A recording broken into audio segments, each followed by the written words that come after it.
Hi friends, welcome back to my channel.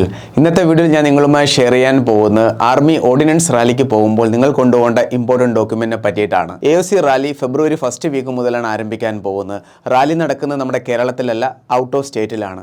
അപ്പോൾ definitely നിങ്ങൾ ഇത്രയും ദൂരം പോയി റാലി അറ്റൻഡ് ചെയ്യുമ്പോൾ നിങ്ങളുടെ കയ്യിൽ പ്രോപ്പറായിട്ട് ഡോക്യുമെന്റ് ഇല്ല എന്നുണ്ടെങ്കിൽ നിങ്ങളുടെ റിജക്റ്റ് ആവാനുള്ള സാധ്യതയുണ്ട്. ഇന്നത്തെ ഈ ഒരു വീഡിയോയിൽ ഞാൻ എല്ലാ കാര്യങ്ങളും ഡീറ്റെയിൽ ആയിട്ട് നിങ്ങളായിട്ട് ഷെയർ ചെയ്യുന്നതായിരിക്കും. അഡ്മിറ്റ് കാർഡിൽ പറഞ്ഞിരിക്കുന്ന ആ ഡോക്യുമെന്റ് ഏതൊക്കെയാണ്, ഏതൊക്കെ ഡോക്യുമെന്റ് നിങ്ങൾ അവിടെ ഇമ്പോർട്ടൻ്റ് ആയിട്ട് കൊണ്ടുപോയിരിക്കണം, എന്തൊക്കെ കാര്യങ്ങളാണ് നിങ്ങൾ ശ്രദ്ധിക്കേണ്ടുന്നത്, നിങ്ങളുടെ റാലി എവിടെയായിരിക്കും നടക്കാൻ പോകുന്നത്, എല്ലാ കാര്യങ്ങളും ഈ ഒരു വീഡിയോയിൽ നിങ്ങൾക്ക് അറിയാൻ പറ്റുന്നതായിരിക്കും. വീഡിയോ ഇഷ്ടപ്പെടുകയാണെങ്കിൽ ലൈക്ക് ബട്ടൺ ക്ലിക്ക് ചെയ്യുക, ചാനൽ ഇഷ്ടപ്പെടുകയാണെങ്കിൽ സബ്സ്ക്രൈബ് ചെയ്യാൻ റൈറ്റ് സൈഡിൽ ബെൽ ബട്ടൺ കൂടി ക്ലിക്ക് ചെയ്യുക, ഒരു ഡിഫൻസ് ജോബ് കിട്ടുന്നിടം വരെ. So sit back, relax, enjoy the video. അപ്പോൾ നമുക്ക് ഡീറ്റെയിൽ വീഡിയോയിലോട്ട് പോകാം. നിങ്ങളിവിടെ കാണുന്നത് നമ്മുടെ അക്കാഡമിയിൽ ഒരു കാൻഡിഡേറ്റ് അഡ്മിറ്റ് കാർഡാണ്. നിങ്ങളുടെ അഡ്മിറ്റ് കാർഡിൽ വളരെ ക്ലിയർ ആയിട്ട് മെൻഷൻ ചെയ്തിട്ടുണ്ട് എക്സാം സെൻറ്റർ, അതുപോലെ date and time of report, പിന്നെ നിങ്ങൾ ഏത് പോസ്റ്റിനാണ് അപ്ലൈ ചെയ്ത് ആ പോസ്റ്റിൻ്റെ ഡീറ്റെയിലും വളരെ ക്ലിയർ ആയിട്ട് ഇവിടെ മെൻഷൻ ചെയ്തിട്ടുണ്ട്. പിന്നെ നിങ്ങൾക്ക് ഇവിടെ കാണാം date and time of report. ഏത് ഡേറ്റാണ് ഇവിടെ മെൻഷൻ ചെയ്തിരിക്കുന്നത് ആ ഡേറ്റിന് ഒരു ദിവസം മുന്നേ തന്നെ നിങ്ങൾ എക്സാം സെൻറ്ററിന് അടുത്തുള്ള ലൊക്കേഷനിൽ പ്രോപ്പറായിട്ട് നിങ്ങൾ റിപ്പോർട്ട് ചെയ്തിരിക്കണം. അതായത് എവിടെയാണ് നിങ്ങളുടെ എക്സാം സെൻറ്റർ അതിനടുത്തുള്ള ഏതെങ്കിലും ഹോട്ടലിൽ നിങ്ങൾ നിങ്ങളുടെ സീറ്റ് ബുക്ക് ചെയ്തിരിക്കണം. കാരണം എല്ലാവർക്കും അറിയാവുന്നതാണ്, റാലി നടക്കുന്നത് നമ്മുടെ കേരളത്തിലല്ല, ഔട്ട് ഓഫ് സ്റ്റേറ്റ് ആണ്. അപ്പോൾ നേരത്തെ നിങ്ങൾ അവിടെ റിപ്പോർട്ട് ചെയ്തിരിക്കണം. റാലി ടൈം എന്ന് പറഞ്ഞാൽ രാവിലെ 6 മണിയാണ്. ഇനി അങ്ങോട്ട് ഈ ഒരു അഡ്മിറ്റ് കാർഡിൽ പറയുന്ന കാര്യങ്ങളെല്ലാം നിങ്ങളടുത്ത് ഞാൻ ഷെയർ ചെയ്യുമ്പോൾ നിങ്ങൾക്ക് അറിയാൻ പറ്റുന്നതായിരിക്കും എന്തുകൊണ്ടാണ് ഞാൻ നേരത്തെ ഈ ഒരു കാര്യം പറഞ്ഞതെന്ന്. നോക്കൂ കുട്ടികളെ, നമ്മുടെ അക്കാഡമിയിൽ ഇപ്പോൾ നടന്നുകൊണ്ടിരിക്കുന്ന കോഴ്സിന്റെ ഡീറ്റെയിൽസ് ആണ്. SSGD 2025 ഓൺലൈൻ ആൻഡ് ഓഫ്ലൈൻ ക്ലാസുകൾ, RPF കോൺസ്റ്റബിളിന്റെ ഓൺലൈൻ ആൻഡ് ഓഫ്ലൈൻ ക്ലാസുകൾ, CSF fireman, Agniveer 2025 GD tradesman, office assistant technical, ഇതോടൊപ്പം തന്നെ ആർമി നേഴ്സിംഗിന്റെ ക്ലാസുകളും നേവി SSR ആൻഡ് MRന്റെ ക്ലാസുകളും ആൻഡ് ഡിഫൻസ് അക്കാഡമിയിൽ സ്റ്റാർട്ട് ആയിട്ടുണ്ട്. ഓൺലൈൻ ആൻഡ് ഓഫ്ലൈൻ ക്ലാസുകൾ ഇവിടെ അവൈലബിൾ ആണ്. ഏത് കോഴ്സിൽ നിങ്ങൾക്ക് വേണമെങ്കിൽ ജോയിൻ ചെയ്യാവുന്നതാണ്. കോഴ്സിന് കൂടുതൽ ഡീറ്റെയിൽസ് അറിയാൻ വേണ്ടിയിട്ട് നിങ്ങൾക്ക് താഴെ കാണുന്ന കോൺടാക്ട് നമ്പറിൽ ബന്ധപ്പെടാവുന്നതാണ്. ഇവിടെ നിങ്ങൾക്ക് കോൺടാക്ട് നമ്പർ കാണാവുന്നതാണ്. 2025 നിങ്ങൾക്കും നിങ്ങൾ ആഗ്രഹിക്കുന്ന ആ ഒരു ഡിഫൻസ് യൂണിഫോം നേടിയെടുക്കാൻ ആൻഡ് ഡിഫൻസ് അക്കാഡമി നിങ്ങളോടൊപ്പം കാണും. ഇനി നമുക്ക് നിങ്ങൾ കൊണ്ടുപോകേണ്ട ഇമ്പോർട്ടൻറ്റ് ഡോക്യുമെന്റ് ഏതൊക്കെയാണെന്ന് നോക്കാം. നിങ്ങൾ അഡ്മിറ്റ് കാർഡിൽ വളരെ ക്ലിയർ ആയിട്ട് മെൻഷൻ ചെയ്തിട്ടുണ്ട്. ഓരോ കാര്യങ്ങളും ഡീറ്റെയിൽ ആയിട്ട് ഞാൻ പറഞ്ഞു തരാം. സോ ഫസ്റ്റ് എന്ന് പറഞ്ഞാൽ നിങ്ങൾക്ക് വന്ന അഡ്മിറ്റ് കാർഡിന്റെ പ്രിന്റ് ഔട്ട് നിങ്ങൾ എടുക്കണം. ആ പ്രിന്റ് ഔട്ട് എടുത്തതിന് ശേഷം ലേറ്റസ്റ്റ് ആയിട്ട് നിങ്ങളെടുത്തൊരു ഫോട്ടോ അതിനകത്ത് പതിപ്പിച്ച് വേണം നിങ്ങൾ കൊണ്ടുപോകേണ്ടത്. മനസ്സിലായല്ലോ? ഫസ്റ്റ് അഡ്മിറ്റ് കാർഡിൻ്റെ പ്രിൻ്റ് ഔട്ട് എടുക്കുക, നിങ്ങൾ അതിനകത്ത് നിങ്ങൾ ഫോട്ടോ ഒട്ടിക്കുക. പിന്നെ ഇതിനകത്ത് മെൻഷൻ ചെയ്തിട്ടുണ്ട് ഈ അഡ്മിറ്റ് കാർഡൊന്നും അലൗഡ് അല്ല എന്ന്. ഈ അഡ്മിറ്റ് കാർഡ് എന്ന് പറഞ്ഞാൽ എന്താണ്? നിങ്ങൾ ഫോണിൽ കൊണ്ടുപോയിട്ട് അവിടെ നിങ്ങളുടെ PDF ആ ഒരു അഡ്മിറ്റ് കാർഡ് കാണിക്കുമല്ലോ, അതാണ് ഈ അഡ്മിറ്റ് കാർഡ് എന്ന് പറയുന്നത്. അതൊന്നും അവിടെ അലൗഡ് അല്ല. അപ്പോൾ ഫസ്റ്റ് പോയിന്റ് ക്ലിയർ ആയി. സെക്കൻഡ് പോയിന്റ് എന്താണെന്ന് പറഞ്ഞാൽ ഒറിജിനൽ ഫോട്ടോ ഐഡൻറ്റിറ്റി. അതായത് നിങ്ങളുടെ കയ്യിൽ ആധാർ കാർഡ് ഉണ്ടെങ്കിലും വോട്ടർ ID ഉണ്ടെങ്കിലും നിങ്ങൾ അത് ഒറിജിനൽ തന്നെ അവിടെ കൊണ്ടുപോയിരിക്കണം. ഒറിജിനലിൻ്റെ കൂടെ തന്നെ നിങ്ങൾ കോപ്പി കൂടി എടുത്ത് വെച്ചിരിക്കണം എല്ലാത്തിൻ്റെയും. ക്ലിയർ? അപ്പോൾ മനസ്സിലായ കുട്ടികളെ, നിങ്ങൾക്ക് original photo identity, Aadhaar card കൊണ്ടുപോകാം, വോട്ടർ ID കൊണ്ടുപോകാം, പാസ്പോർട്ട് കൊണ്ടുപോകാം, ഏത് വേണമെങ്കിലും നിങ്ങൾക്ക് കൊണ്ടുപോകാവുന്നതാണ്. സോ തേർഡ് എന്ന് പറഞ്ഞാൽ എന്താണ്? തേർഡ് ആൻഡ് ഫോർത്ത് എന്ന് പറഞ്ഞാൽ ഒറിജിനൽ മെട്രിക്കുലേഷൻ സർട്ടിഫിക്കറ്റ്. നിങ്ങൾ ഏത് പോസ്റ്റിലേക്കാണ് അപ്ലൈ ചെയ്ത് ആ ഒരു പോസ്റ്റിൽ നിങ്ങളവിടെ മെൻഷൻ ചെയ്ത് കാണുമല്ലോ, നിങ്ങൾ 10th പാസ്സാണ് അല്ലെങ്കിൽ +2 പാസ്സാണെന്ന്.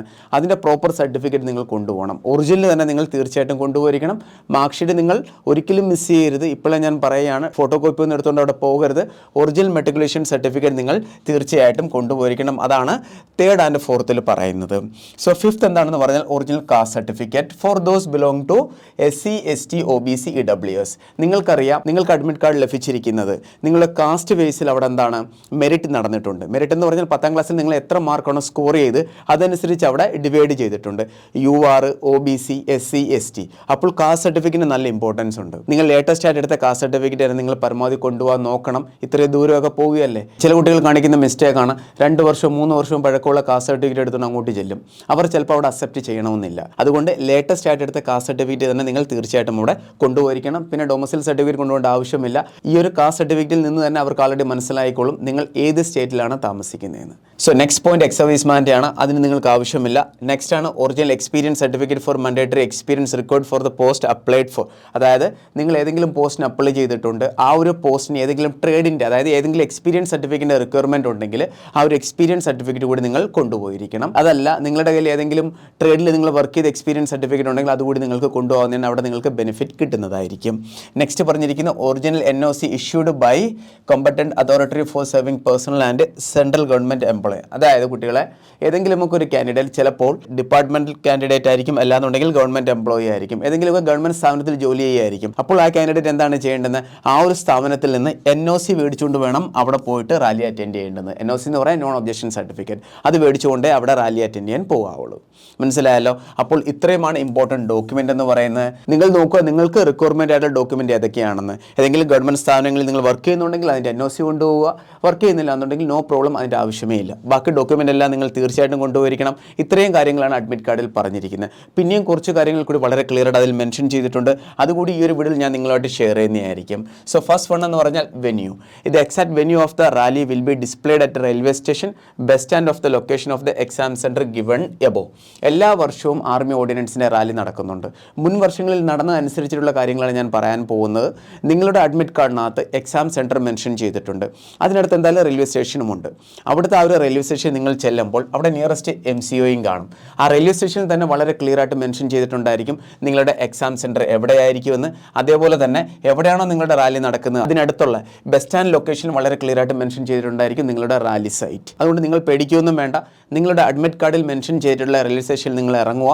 അവിടെ വളരെ ക്ലിയർ ആയിട്ട് നിങ്ങൾക്ക് ഗൈഡ് ചെയ്യാനായിട്ട് അവിടെ പട്ടാളക്കാർ കാണും. വളരെ ക്ലിയർ ആയിട്ട് അവിടെ ബോർഡ് നിങ്ങൾക്ക് കാണാൻ പറ്റുന്നതായിരിക്കും എവിടെയാണ് നിങ്ങളുടെ റാലി നടക്കാൻ പോകുന്നത്. സോ നെക്സ്റ്റ് പോയിന്റ് ആണ് റിപ്പോർട്ടിംഗ് ടൈം. നിങ്ങളുടെ അഡ്മിറ്റ് കാർഡിൽ പറഞ്ഞിരിക്കുന്ന ആ ഒരു റിപ്പോർട്ടിംഗ് ടൈമിന് 30 മിനിറ്റ്സ് മുന്നേ തന്നെ നിങ്ങൾ അവിടെ വളരെ ക്ലിയർ ആയിട്ട് റിപ്പോർട്ട് ചെയ്തിരിക്കണം. നെക്സ്റ്റ് പോയിന്റിൽ പറഞ്ഞിരിക്കുന്നത് എവിടെയാണ് നിങ്ങൾ റാലി പ്ലേസ്, അതേപോലെ തന്നെ റാലി ഡേറ്റ്. ആ ഒരു ഡേറ്റിന് 1 ഡേ മുന്നേ തന്നെ നിങ്ങൾ അവിടെ ചെന്ന് റിപ്പോർട്ട് ചെയ്യണം. എന്നിട്ട് റാലി ലൊക്കേഷൻ ഏതാണ് നിങ്ങൾ നേരത്തെ കണ്ടുപിടിച്ചിട്ട് അതിനനുസരിച്ച് പ്രിപ്പറേഷൻ ചെയ്ത് അവിടെ റെഡി ആയിട്ടിരിക്കുക. അതാണ് മെൻഷൻ ചെയ്തിരിക്കുന്നത്. നെക്സ്റ്റ് പോയിന്റ്, വാല്യുബിൾ ആയിട്ടുള്ള ഐറ്റം ഒന്നും നിങ്ങൾ ക്യാരി ചെയ്തുകൊണ്ട് അങ്ങോട്ട് പോകരുത്. അതായത് ഗോൾഡ്, പിന്നെ നല്ല വളരെ വില കൂടിയ ഫോൺ, അതുകൊണ്ടൊന്നും നിങ്ങൾ അങ്ങോട്ട് ചെല്ലരുത്. ഇവൻ നഷ്ടപ്പെടുകയാണെന്നുണ്ടെങ്കിൽ അത് നിങ്ങളുടെ ഇൻഡിവിജ്വൽ മിസ്റ്റേക്ക് ആണ്. അതുകൊണ്ട് വാല്യുബിൾ ആയിട്ടുള്ള ഒന്നും തന്നെ ധരിച്ചുകൊണ്ട് നിങ്ങൾ അങ്ങോട്ട് പോകരുത്. ഇത്രയും കാര്യങ്ങളാണ് വളരെ ഡീറ്റെയിൽ ആയിട്ട് അവർ ഇതിൽ പറഞ്ഞിരിക്കുന്നത്. പിന്നെ നിങ്ങൾ അവിടുത്തെ ആ ഒരു ഫിസിക്കൽ ടെസ്റ്റിലും സ്കിൽ ടെസ്റ്റിലും പാസ്സാൽ അതിനുശേഷം നിങ്ങൾക്ക് ബയോമെട്രിക് ഉണ്ടായിരിക്കുന്നതാണ്. അതുകൂടി ഇതിനകത്ത് വളരെ ക്ലിയർ ആയിട്ട് മെൻഷൻ ചെയ്തിട്ടുണ്ട്. അഡ്മിറ്റ് കാർഡിൽ വന്ന എല്ലാ കാര്യങ്ങളും ഞാൻ നിങ്ങളോട് ഷെയർ ചെയ്തിട്ടുണ്ട്. ഇനിയും നിങ്ങൾക്ക് എന്തെങ്കിലും ഡൗട്ട് ഉണ്ടെങ്കിൽ നിങ്ങൾ കമൻറ്റ് ബോക്സിൽ മെൻഷൻ ചെയ്യാവുന്നതാണ്. ഈ ഒരു വീഡിയോ നിങ്ങൾ പരമാവധി നമ്മുടെ കേരളത്തിലെ എല്ലാ ഡിഫൻസ് ഗ്രൂപ്പിലേക്കും ഷെയർ ചെയ്യുക. എല്ലാ കുട്ടികളും ടോട്ടലി കൺഫ്യൂസിലാണ്. ഇത്രയും ദൂരമൊക്കെ റാലി അറ്റൻഡ് ചെയ്യാൻ പോകുമ്പോൾ ഏതൊക്കെ ഡോക്യുമെൻറ്റ് കൊണ്ടുപോകണം, അവിടെ ചെന്നിട്ട് ചിലപ്പോൾ അവർ റിജക്റ്റ് ആക്കുമോ എന്നതിനെക്കുറിച്ചൊക്കെ. ഈ അഡ്മിറ്റ് കാർഡിൽ പറഞ്ഞിരിക്കുന്ന ഡോക്യുമെൻറ്റ് നിങ്ങൾ കൊണ്ടുപോവുകയാണെന്നുണ്ടെങ്കിൽ ഡെഫിനറ്റ്ലി ഒരാൾ നിങ്ങളെ അവിടെ നിന്ന് റിജക്റ്റ് ആക്കത്തില്ല. വീഡിയോ ഇൻഫോർമേറ്റീവ് ആയി തോന്നിയാൽ ലൈക്ക് ബട്ടൺ ക്ലിക്ക് ചെയ്യുക. അപ്പോൾ നമുക്ക് വേറൊരു വീഡിയോ ആയിട്ട് ഉടനെ തന്നെ കാണാം. Thank you so much. Jai Hind.